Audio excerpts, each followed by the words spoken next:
Halo teman-teman, masih dengan saya lagi Felix. Dan sudah pasti saya akan melanjutkan bahasan kita sebelumnya mengenai Donghua Soulland. Rasanya masih belum bisa move on dengan scene epic kedatangan Tang Hou kemarin ya. Kalian pasti sepakat kalau itu adalah salah satu scene the best dari sepanjang episode Soulland yang sudah kita bahas. Dan yang perlu saya ingatkan lagi, kalian wajib banget nonton secara langsung supaya mendapatkan experience sinematiknya. Karena scene lengkapnya itu jauh lebih epic dari apa yang kita sajikan kemarin. Terus ini yang sering banget ditanyakan, yaitu nontonnya di mana. Tentu aja kalian bisa nonton di WTV ya, aplikasi yang sudah tersedia di Play Store maupun di App Store. Baiklah, kalau kalian sudah siap, mari kita mulai. Pasca turnamen Akademi Master Roh Elite, Tang San dan Xiao dibawa oleh Tang Hou ke tempat yang aman. Sementara Bibi Dong yang merasa belum cukup kuat untuk melawannya memutuskan untuk menahan diri dan membiarkan orang-orang Sri Lanka pergi meninggalkan kota Balai Roh Pelindung. Diperlihatkan rombongan Sri Lanka yang merasa lega bisa segera pergi meninggalkan kota Balai Roh Pelindung. Entah apa jadinya jika tadi ayah Tang San tidak muncul. Kini turnamen resmi berakhir, sehingga 7 murid Sri Lanka dinyatakan lulus dari akademi dan mulai sekarang bebas untuk mengambil jalannya masing-masing sesuai dengan apa yang Flander katakan sebelum mereka naik ke final. Dai Mubei bersama Su Ying memutuskan untuk kembali ke kerajaan Xingluo, mengingat ia telah berhasil mengalahkan sang kakak Dai Weixi dalam turnamen kemarin, sehingga kini keluarga kerajaan pasti sudah mau mengakui dan bisa menerimanya. Untuk Ning Rongrong sudah jelas kalau ia akan kembali ke Sekte Cahaya Kibau. Sementara Oishiki yang memang sejak lama tertarik dengan Ning Rongrong meminta kepada Ning Fengzi agar dirinya diizinkan masuk ke dalam Sekte Cahaya Kibau. Ning Fengzi pun dengan senang hati menerimanya. Ia mengatakan akan senantiasa menyambut siapapun yang ingin bergabung dengan sektenya. Namun Mang Hojun yang lebih suka kebebasan lebih memilih untuk berkelana di dataran Daoluo terlebih dahulu. Nanti mungkin ia akan kembali ke akademi untuk membantu para gurunya. Sebelum semua berpamitan, Mang Hojun mengusulkan agar dibuat sebuah perjanjian, yaitu kita semua akan berkumpul kembali di Akademi Sri Lanka tepat 5 tahun dari sekarang. Setelah melihat perpisahan yang cukup mengharukan, kita beralih untuk melihat kondisi Tang San dan Xiao yang dibawa oleh Tang Hou. Xiao siuman terlebih dahulu dan langsung menunjukkan rasa terima kasihnya kepada Tang Hou yang telah menyelamatkan mereka.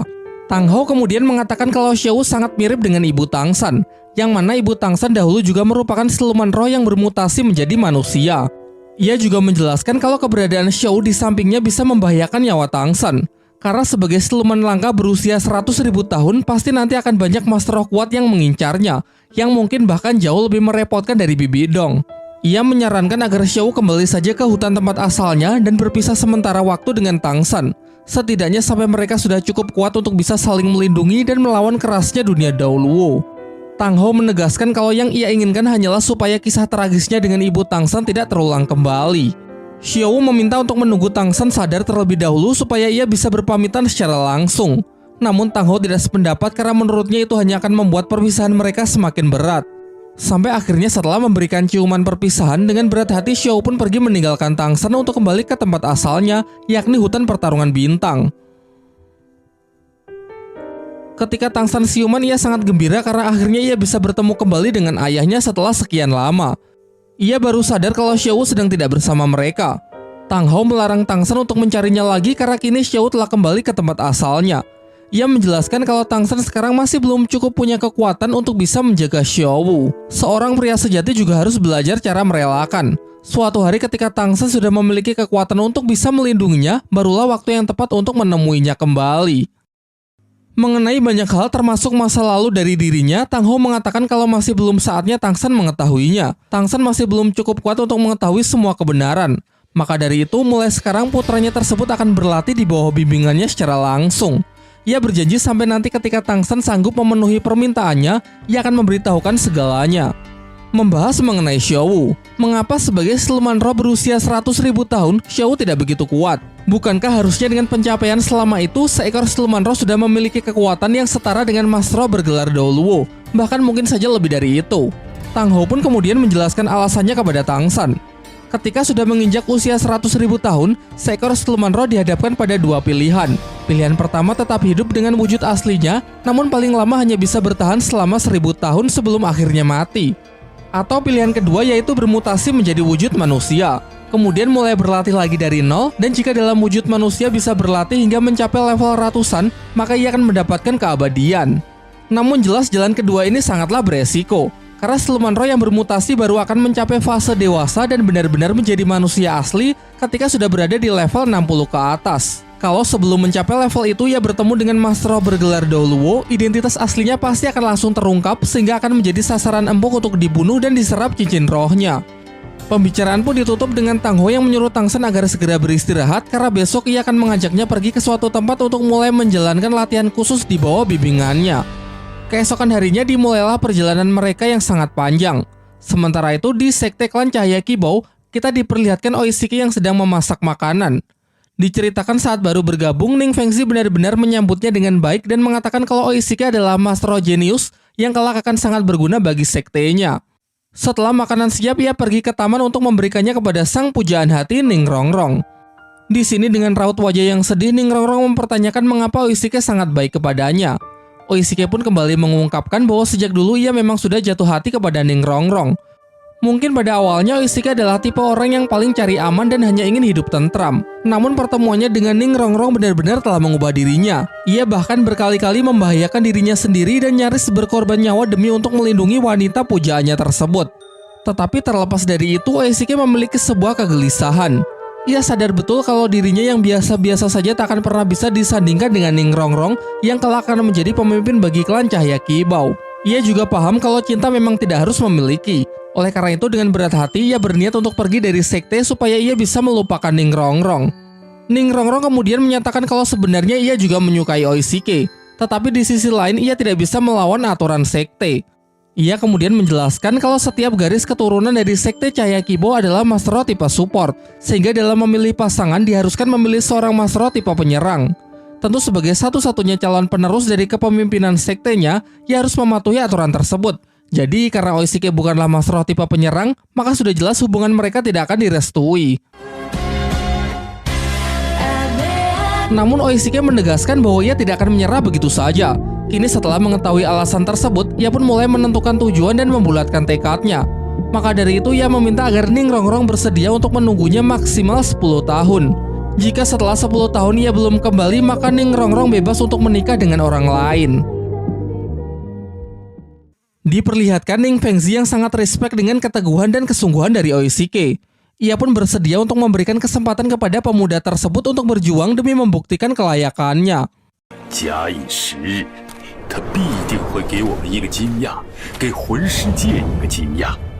Di sisi lain, setelah melakukan perjalanan panjang hampir setengah bulan, Tang Sen dan ayahnya sudah sampai di tempat tujuan. Sebuah pegunungan dengan air terjun yang berdampingan dengan kehidupan penuh sukacita. Tang Ho menjelaskan bahwa selama 2 tahun ke depan tempat ini akan menjadi rumah serta tempat Tang Sen berlatih. Sebagai langkah awal, Tang Ho menyuruh Tang Sen supaya menyerap tulang roh yang ia dapat dari balai roh pelindung. Ia juga menjelaskan bahwa sebenarnya tulang roh tersebut tadinya disiapkan untuk Hulena, karena gadis itu adalah murid langsung dari Bibi Dong yang akan Bibi Dong bimbing menjadi pemimpin suci dari balai roh pelindung selanjutnya. Dalam proses penyerapan tersebut, Tang Sen dapat melihat kekuatan spiritual yang luar biasa kuat dan mampu merasakan lingkungan sekitar dengan sangat jelas. Proses itu terlihat cukup membebani tubuh Tang Sen, dan karena adanya penyatuan dan adaptasi, proses itu berlangsung hingga 24 jam lamanya. Setelah membuka matanya, ia bisa merasakan kalau tulang roh kebijaksanaan dan kemampuan mata iblis ungunya bersatu dan saling melengkapi satu sama lain.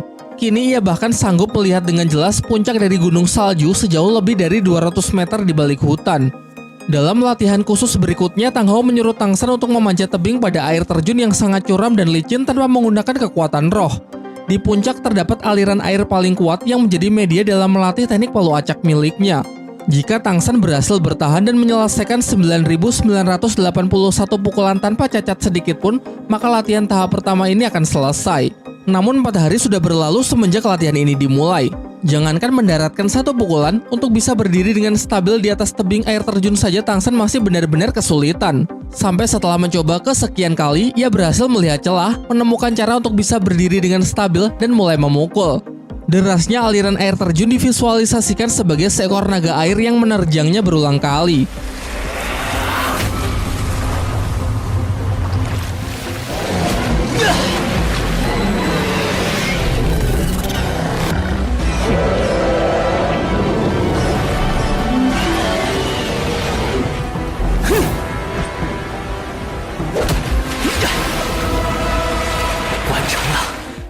Tidak terasa 3 bulan telah berlalu dan Tang San sudah berhasil mendaratkan pukulan palunya sebanyak 81 kali. Hal itu membuat Tang Hou sangat terkesan karena dulu ia membutuhkan waktu hingga setengah tahun lamanya. Ia lalu menghampiri putranya tersebut dan memberikan sebuah palu yang terbuat dari kayu untuk melanjutkan latihannya. Palu kayu memiliki beban yang lebih ringan dan bisa mengapung di air. Hal itu jelas membuat Tang San perlu beradaptasi lagi dan menstabilkannya ketika memanjat serta diperlukan tenaga ekstra saat memukul. Titik pukulannya pun harus benar-benar tepat. Jika salah sedikit saja saat memperhitungkan, maka tongkat kayu pegangannya pasti akan mudah sekali patah.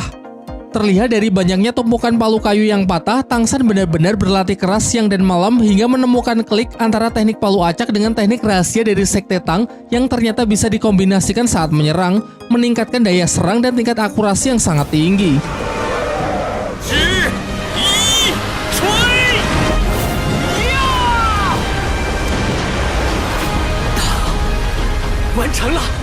Kini setelah 2 tahun berlalu, Tang San telah berhasil menyelesaikan latihan teknik palu acaknya dan juga telah mencapai kekuatan roh level 52. Latihan tahap pertama sudah selesai, dan untuk latihan tahap kedua, Tang San akan berlatih cara membangkitkan wujud dari aura membunuh.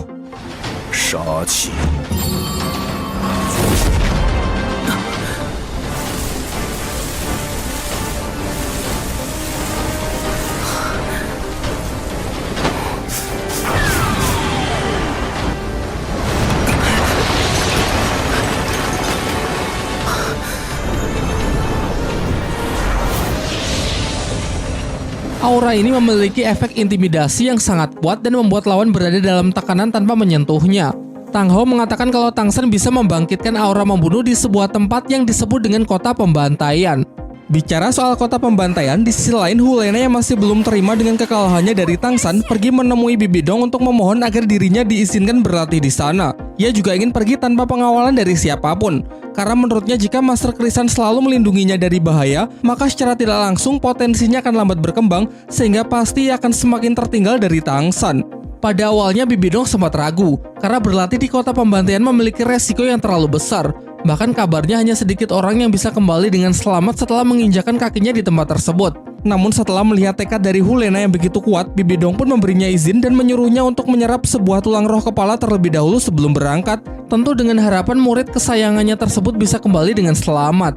Sementara itu, Tang Hou mengatakan kepada Tang San agar sebaiknya mencari cincin roh kelima terlebih dahulu sebelum berangkat ke kota pembantaian. Ia lalu memintanya untuk mengeluarkan kekuatan roh dari rumput biru perak. Namun ketika Tang San sedang berkonsentrasi, ia mendengar suara yang memanggilnya dengan sebutan Kaisar. Lantas ia pun segera berlari ke arah di mana suara tersebut berasal untuk menanyakan mengapa ia dipanggil Kaisar. Dari balik pohon besar muncul sesosok jiwa seorang kakek yang mengaku kalau dirinya adalah siluman roh jenis rumput biru perak yang telah hidup sangat lama. Ia dapat merasakan kalau di dalam tubuh Tang San mengalir darah yang jauh lebih berharga dari rumput biru perak biasa. Menurutnya sudah pasti Tang San merupakan keturunan langsung dari Ratu Rumput Biru Perak dan sekarang resmi dinobatkan sebagai Kaisar Rumput Biru Perak. Meskipun Tang San mencoba menyangkal hal itu dengan mengatakan kalau ia hanyalah manusia biasa yang kebetulan memiliki roh pelindung jenis rumput biru perak. Sang kakek tetap yakin kalau di dalam diri Tang San terdapat darah bangsawan kekaisaran rumput biru perak. Ia menyatakan kalau semua siluman roh rumput biru perak adalah bawahan yang selalu siap melindungi kapanpun. Terakhir, sang kakek bersedia membantu Tang San untuk membangkitkan kekuatan Kaisar Rumput Biru Perak miliknya. Di dalam prosesnya, tubuh Tang San diselimuti oleh akar-akar rumput biru perak yang mana di dalam sana ia bisa merasakan kehadiran dari sang ibunda tercinta. Ketika proses telah selesai dan akar rumput biru perak yang menyelimutinya perlahan mulai menyingkir, terlihat Tang San dengan penampilan barunya. Rambut kebiruan yang terurai panjang serta postur tubuh yang lebih tinggi, kekar dan berisi. Selain perubahan pada penampilan fisik, kekuatan roh dari Tang San pun juga telah mengalami peningkatan dengan adanya cincin roh berwarna hitam yang menjadi cincin kelimanya. Sang kakek kemudian menjelaskan kalau cincin tersebut sebenarnya berasal dari tubuh Tang San sendiri yang diperoleh dari hasil kebangkitan Kaisar Rumput Biru Perak dengan tingkat kekuatan yang kurang lebih setara dengan cincin siluman roh berusia 25.000 tahun. Perjalanan lalu kembali dilanjutkan. Namun belum juga jauh berjalan, tiba-tiba Tang Hou kehilangan keseimbangan kemudian jatuh pingsan. Setelah Tang San memeriksanya, ia menyadari kalau luka lama dari ayahnya semakin parah. Luka lama itu Tang Hou dapat pasca pertempuran hebat melawan Balai Roh Pelindung pada 20 tahun yang lalu dan kembali kambuh saat pertarungan terakhirnya di arena turnamen roh melawan Bibi Dong serta para master roh bergelar Doulo yang lain. Ketika sudah siuman, Tang San mengatakan kalau ia bisa mengobati luka tersebut. Namun Tang Hao menolak dan menyuruh Tang San untuk fokus saja menghadapi latihan berikutnya. Di sepanjang perjalanan, Tang San terus membujuk ayahnya agar bersedia ia obati. Mungkin tak akan sembuh sepenuhnya, tetapi setidaknya biarkan ia mencoba. Sampai terakhir Tang San berlutut memohon agar ayahnya berjanji kalau mulai sekarang tidak perlu bertarung lagi. Hal ini karena ia sangat khawatir jika luka tersebut akan semakin parah. Bahkan Tang San sampai menodongkan pisau ke dirinya sendiri agar sang ayah mendengarkannya. Sehingga dengan sedikit paksaan dan ancaman itu, Tang Hao pun bersedia untuk berjanji. Perjalanan yang sangat panjang menyusuri gurun pasir, melewati tebing-tebing yang curam hingga berenang melintasi sungai. Aura gelap yang mencekam mulai terasa sebagai pertanda kalau mereka sudah semakin dekat dengan kota pembantaian. Tang Hao lalu mengajak Tang San untuk masuk ke sebuah restoran di mana orang-orang di sana terlihat sangat aneh. Diperlihatkan mereka begitu menikmati cairan berwarna merah menyala di dalam gelas yang mereka sebut dengan nama minuman neraka. Seorang pelayan menghampiri mereka berdua untuk mencatat pesanan. Tang Hao memesan 2 minuman neraka. Pada awalnya si pelayan meragukan hal itu sampai ketika Tang Hao melepaskan aura membunuh membuat si pelayan ketakutan dan bergegas menyiapkan 2 minuman neraka sesuai permintaan dari Tang Hao. Tang San yang masih polos bertanya kepada sang ayah sebenarnya ini minuman apa. Karena dilihat dari tampilannya saja terlihat lebih mirip lelehan lava ketimbang sebuah minuman. Tanpa memberikan penjelasan sepatah kata pun, Tang Hao meminumnya dan sesaat setelahnya ia menyuruh Tang San agar juga segera meminumnya. Setelah mencoba satu tegukan, Tang San langsung bisa merasakan rasa sakit dan penderitaan dari jiwa-jiwa gelap karena memang minuman neraka tersebut dibuat dari pengumpulan roh orang-orang yang telah dikalahkan. Adegan itu sontak membuat Tang San menjadi bahan tertawaan para tamu yang lain. Mereka semua menganggap kalau Tang San adalah anak kecil yang seharusnya tidak berada di tempat seperti ini. Beberapa orang dengan masing-masing senjata tajam menghampirinya, berniat langsung menghabisi Tang San. Akan tetapi dengan mudah Tang San bisa mengelak. Tang Hao lalu menyuruh Tang San agar segera membunuh orang-orang tersebut karena di sini bersikap baik hati kepada musuh sama saja dengan bunuh diri. Ternyata orang-orang ini juga merupakan seorang master roh. Namun jelas terlihat dari cincin rohnya tidak ada satupun dari mereka yang sebanding dengan Tang San.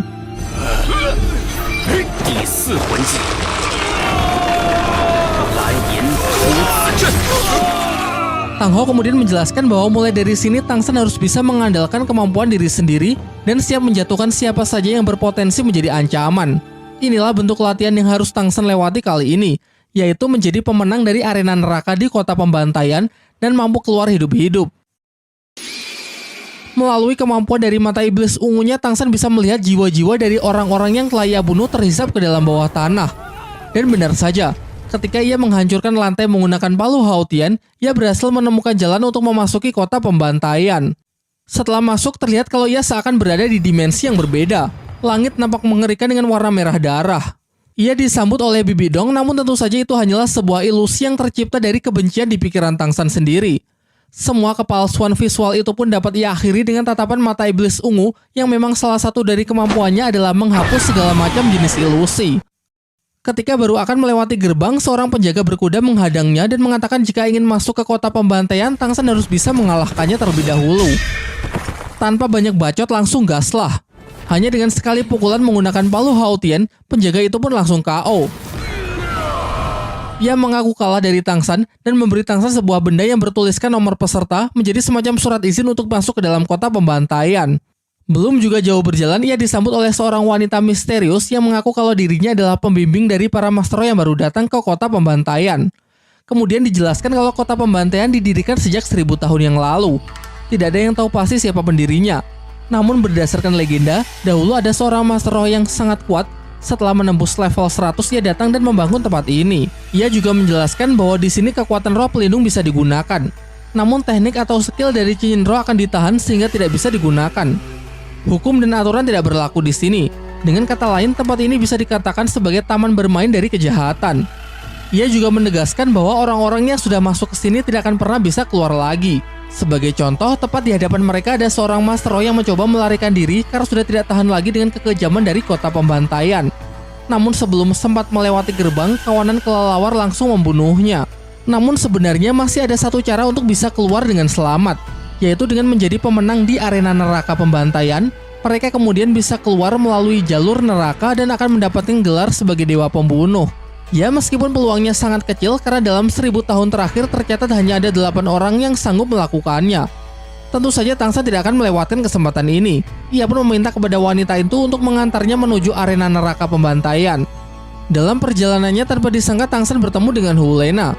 Aura pesonanya seakan menghilang karena terselimuti oleh aura membunuh yang semakin pekat.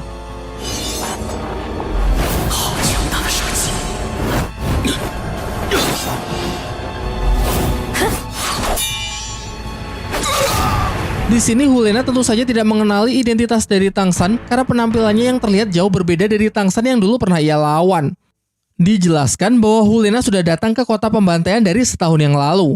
Namun prestasinya di arena neraka pembantaian sangatlah mengesankan. Menang sebanyak 16 kali sehingga nilainya masuk ke 100 peringkat teratas.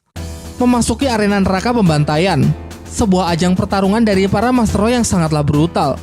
Para petarung diperbolehkan menggunakan senjata apapun dan yang kalah akan langsung dibunuh. Jelas totality berbeda dengan arena roh yang dulu pernah Tangsan ikuti yang memiliki banyak aturan demi keamanan. Setelah Tangsan mendaftarkan dirinya, si wanita pembimbing menjelaskan aturan dalam pertarungan. 10 peserta akan turun ke arena dan melakukan battle royale, sehingga hanya akan ada satu orang pemenang dan orang tersebut berhak menyerap kekuatan roh dari 9 peserta yang telah dikalahkan. Puncaknya jika seorang peserta mampu memenangkan 100 ronde berturut-turut, maka ia akan dinyatakan sebagai pemenang akhir. Sebelum pergi, si wanita menyarankan agar Tangsan tidak mempercayai siapapun karena di kota pembantaian tidak ada istilah pertemanan. Di ronde pertama, ke-9 peserta mengeroyok Tangsan. Palu Haotian yang ia keluarkan sontak membuat Hulena sangat terkejut, walaupun ia masih belum menyadari kalau dia adalah Tangsan dan beranggapan kalau orang itu hanyalah salah satu anggota dari sekte Haotian.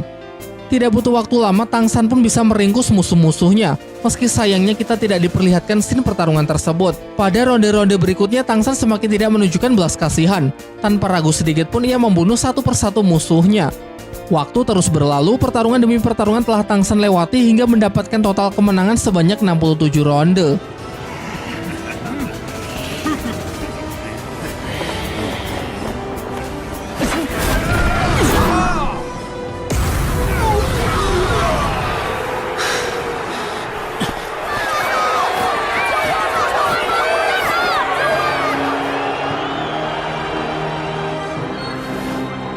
Pada suatu momen, Tangsan pun juga terlihat kesulitan saat menghadapi Master Roh yang memiliki level cukup tinggi. Ia cukup dibuat terdesak karena musuh terus-menerus menggempurnya dan tidak membiarkan Tangsan untuk sempat mengeluarkan Palu Haotian. Ditambah lagi dengan adanya zirah baju besi yang musuh kenakan juga sangat kuat sehingga senjata rahasia pun tidak dapat menembusnya. Namun hal itu tidak lantas membuat Tangsan mati langkah. Ia mengalirkan kekuatan rohnya ke dalam senjata rahasia untuk meningkatkan daya tekanan dan mendorong lawan agar menjauh. Alhasil sedikit waktu yang ia curi bisa ia manfaatkan untuk mengeluarkan Palu Haotian guna melancarkan serangan balasan. Kini Tangsan pun berhasil mencetak rekor baru di arena neraka pembantaian, yang mana tercatat sudah memenangkan 68 ronde berturut-turut hanya dalam waktu 1 tahun. Saking hebatnya, semua orang menjuluki Tangsan sebagai Raja Asura. Mereka menyandingkannya dengan peserta lain yang juga sama hebatnya, siapa lagi kalau bukan Hulena yang mendapatkan julukan sebagai utusan neraka. Dalam 2 tahun semenjak kedatangannya, tercatat Hulena telah berhasil memenangkan 72 ronde. Sementara itu kita diperlihatkan si wanita pembimbing yang menemui tuannya, penguasa dari kota pembantaian yang ia panggil sebagai Raja Pembunuh. Si wanita mengabarkan kalau Tangsan sudah berhasil menang sebanyak 68 kali dan hanya menunggu sedikit waktu hingga mencapai 100. Peserta lain yang sama hebatnya adalah Hulena. Ia mengusulkan agar 2 petarung ini dipertemukan dalam satu arena. Namun Dewa Pembunuh tidak sepaham dan justru mengancam bawahannya tersebut agar berhenti mengaturnya. Kita kembali ke atas arena. Terlihat Tangsan yang menyaksikan pertarungan Hulena. Setelah membunuh musuh-musuhnya, Hulena kemudian menyerap kekuatan roh mereka. Ini pertama kalinya Tangsan menyaksikannya secara langsung karena pada setiap pertarungan yang telah ia menangkan, tidak sekalipun ia melakukannya. Selain itu, sebenarnya kekuatan roh yang dapat diserap hanyalah sebagian kecil karena sisanya otomatis akan diserap oleh kota pembantaian itu sendiri. Singkat cerita, tercatat tak sampai 2 tahun Tangsan sudah berhasil memenangkan 99 pertarungan. Hanya perlu 1 ronde lagi untuk bisa melewati jalur neraka. Sementara itu, terlihat Tangsan yang sedang berkultivasi. Ia berusaha keras untuk belajar mengendalikan aura membunuhnya yang telah mulai bangkit agar bisa memenangkan 100 ronde dan menembus jalur neraka. Di tengah latihannya, Hulena datang bertamu untuk pertama kalinya. Di sini ia mengajak Tangsan agar mau bekerja sama dengannya untuk menaklukkan jalur neraka.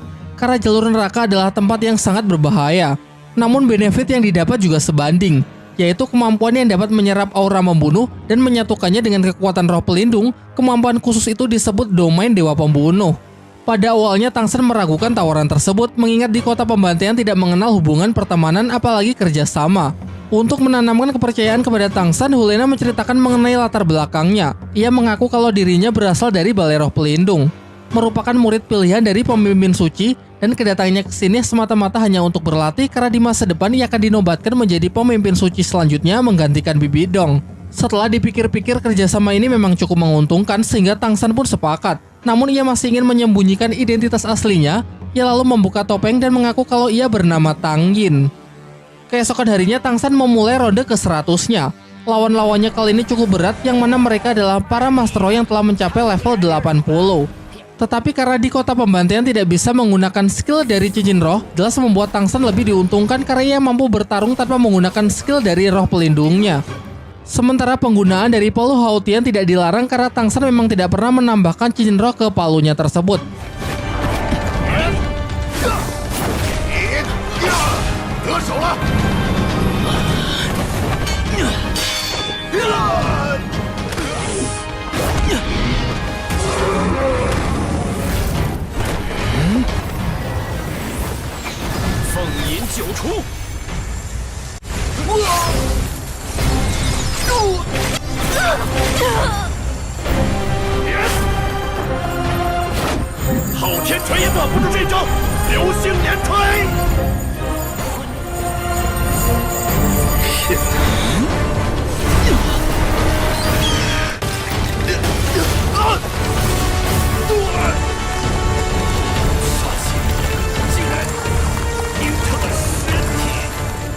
Dengan kemenangannya ini, Tang San resmi telah menyelesaikan 100 ronde dan berhak untuk melewati jalur neraka. Sang Raja Pembunuh pun hadir untuk menyampaikan ucapan selamat. Ia kemudian juga memanggil Helena karena gadis itu juga sudah memenangkan 100 ronde.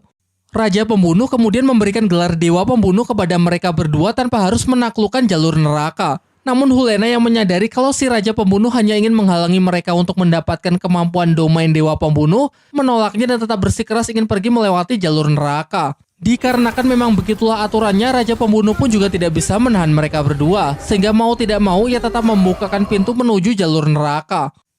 Ketika sudah memasuki jalur neraka, Helena merasakan ambience yang benar-benar berbeda. Tekanannya begitu kuat, dan di sini ia cukup kesulitan untuk mengendalikan aura membunuhnya. Sepertinya tempat ini menjadi pusat dan sumber kekuatan dari kota pembantaian.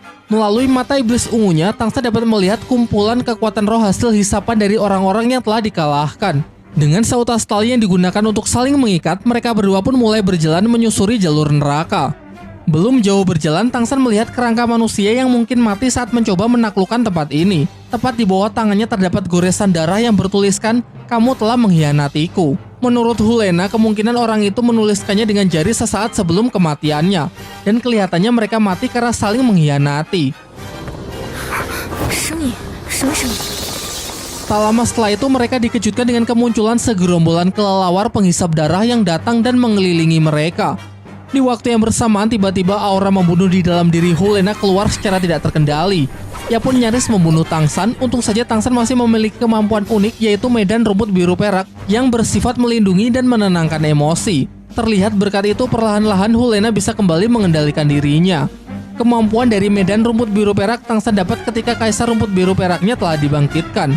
Tidak hanya langsung membuat Helena sadar, namun juga mampu membatasi kecepatan dari para kelelawar.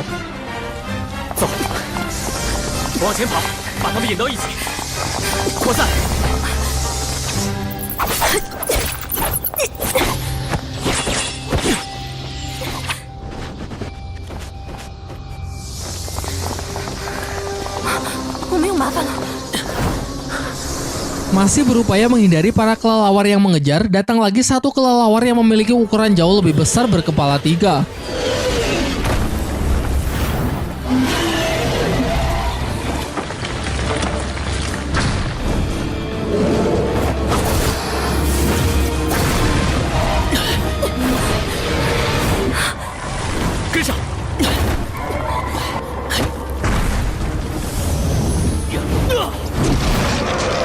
Ketika tengah dihadapkan pada situasi yang sulit, Tang San lebih mendahulukan keselamatan dari Helena ketimbang dirinya sendiri.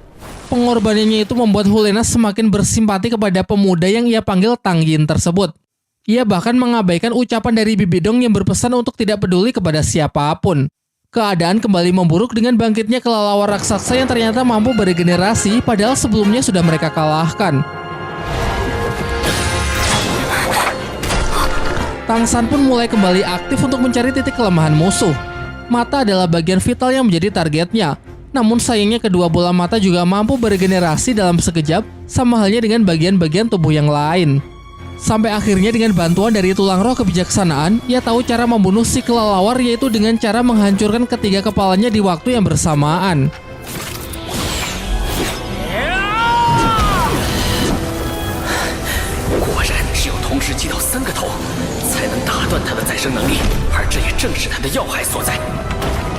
Untuk kembali memulihkan tenaga, mereka berdua memutuskan untuk beristirahat sejenak, karena rintangan berikutnya pasti akan jauh lebih sulit.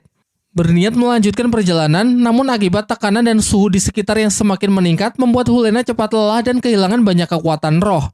Di waktu yang bersamaan muncul seekor monster berwujud ular naga yang siap menerkam mereka berdua. Tang San segera mengajak Helena untuk melarikan diri melalui jalur sepanjang tubuh ular naga tersebut.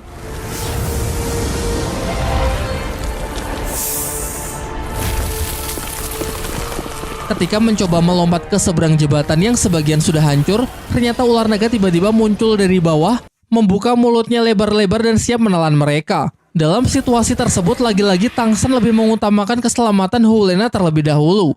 Meskipun keduanya berhasil selamat, kini mereka tak akan bisa lari lagi karena jalan mereka ditutup oleh asap merah beracun. Menurut penjelasan dari Tang San, berdasarkan ciri-cirinya, makhluk ini termasuk hewan buas primitif yang bernama ular api 10 kepala. 9 bagian yang mengeluarkan sinar merah di tubuhnya adalah gumpalan daging ular yang seharusnya menjadi titik kelemahannya. Sebagai seorang ahli racun, Tang San dapat menahan sementara racun ular dengan pil khusus buatannya yang dikombinasikan dengan semburan arak. Ditambah lagi berkat latihan pukulan palu selama 2 tahun di air terjun, bisa ia gunakan untuk menyibukkan ular tersebut. Terdengar dari komando Tang San, Helena diperintahkan memanfaatkan kesempatan itu untuk menyerang ke 9 titik kelemahannya. Namun tentu saja hal itu tidak akan mudah karena lapisan kulit dari ular api sangatlah keras sehingga sulit sekali untuk ditembus.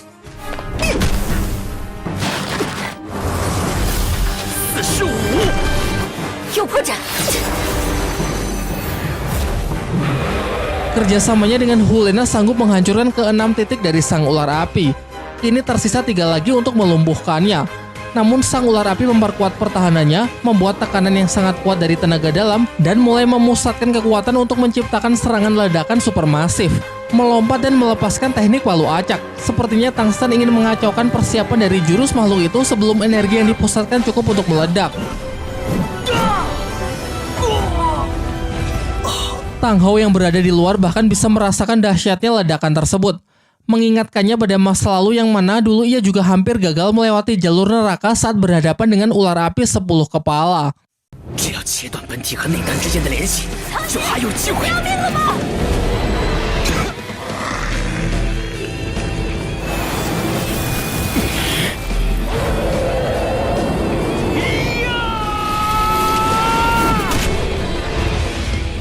Setelah berhasil melumpuhkan sang ular api, Tang San segera mengajak Helena untuk berlari menuju titik terang yang mungkin adalah pintu keluar. Karena jika semakin lama di sini akan sangat sulit mengendalikan aura membunuh. Dan benar saja, setelah beberapa langkah berlari, Helena merasa kalau dirinya sudah tidak sanggup lagi untuk menahan aura membunuh yang terus berontak dari dalam dirinya. Jembatan yang mereka pijak mulai hancur, membuat Helena terperosok jatuh ke dasar jalur neraka. Beruntung Tang San masih sempat menolongnya, meski padahal akan jauh lebih mudah kalau ia pergi begitu saja.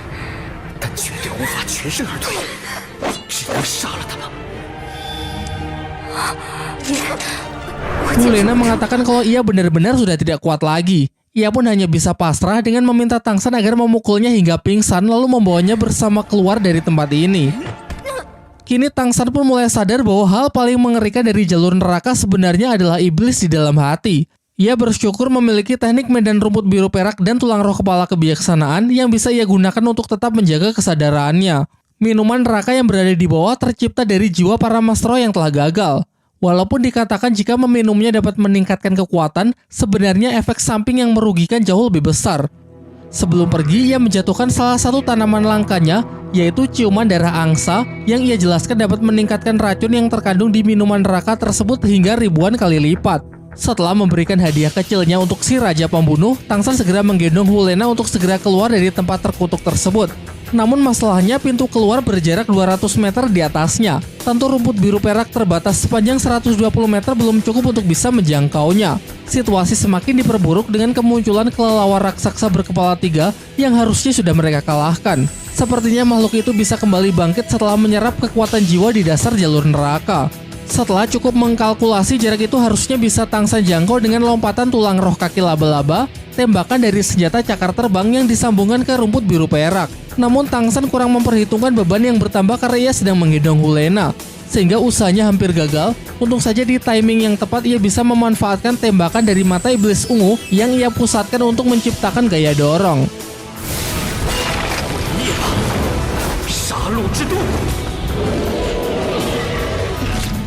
Alhasil ia pun sukses keluar dan berhasil membangkitkan kekuatan domain Dewa Pembunuh karena telah berhasil menaklukkan jalur neraka. Setelah siuman ia mendapati ukiran garis-garis aneh yang ada pada Palu Hautian. Hulena yang sudah lebih dulu siuman menjelaskan kalau mereka kini telah mendapatkan teknik domain Dewa Pembunuh yang sama. Ia lalu mengungkapkan rasa terima kasihnya kepada Tangsan karena telah banyak membantunya selama melewati jalur neraka. Diperlihatkan jelas perasaan Hulena yang semakin menyukai Tangsan. Namun Tangsan bersikap cuek dan berniat langsung pergi jika memang sudah tidak ada urusan lagi. Di tengah penyayangannya tersebut, Master Krisan dan Master Hantu tiba-tiba datang berniat untuk menjemputnya.